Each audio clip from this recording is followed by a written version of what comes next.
What's up guys, welcome to Spare Change. Here on the channel, we do a lot of home theater related videos and of course 4K Blu-ray reviews for the home theater and movie enthusiasts.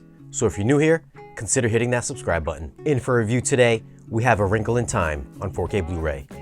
I won't get into any plot details, I'm just going to share my thoughts on the video and audio quality. Now for some tech specs.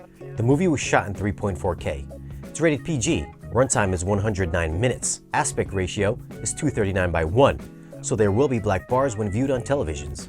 Okay, so this movie got torn apart by the critics, and they may be right, but the image quality can be pretty amazing in this. The HDR usage in this makes the standard Blu-ray pale in comparison. This movie is for those people who buy 4K TVs because they look so colorful in your local electronics store. The color palette in this ranges from the darkest black levels to the most vibrant primary colors. Chapter 6 here is a standout when they travel to the first planet. The grass is a ridiculously bold colored green, and the sky is a richly saturated blue. The overall scene has a high peak brightness and should please folks who think of HDR as bold, beautiful swaths of color. Spectral highlights are everywhere, from sunlight cascading through clouds to bright lens flares.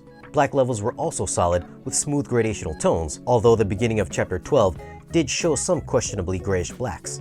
Shadow details were well preserved, with Chapter 7 displaying excellent detail and contrast during the flashback sequence. Sharpness is fantastic as well, with edges that are crisp and well defined. Fine details in this movie can be so clear you could pick out the various shades of eyeliner on Reese Witherspoon's eyes.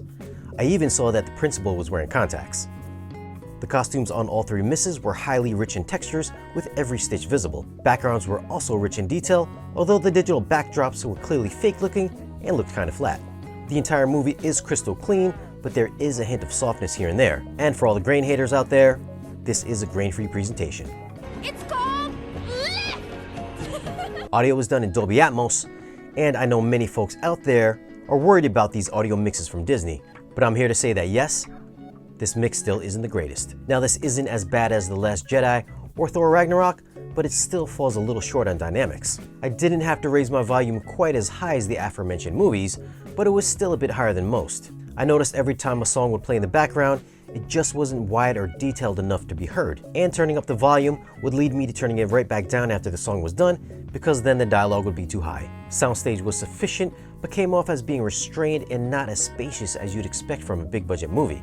Height effects were active throughout the movie and did give some nice overhead immersion during the action scenes. Bass response did have impact, but felt like it could have been doing a lot more. Dialogue seemed thin at times, with the It's ominous voice in Chapter 13 being very underwhelming and lacking presence. So for audio, I'd have to give it a 7.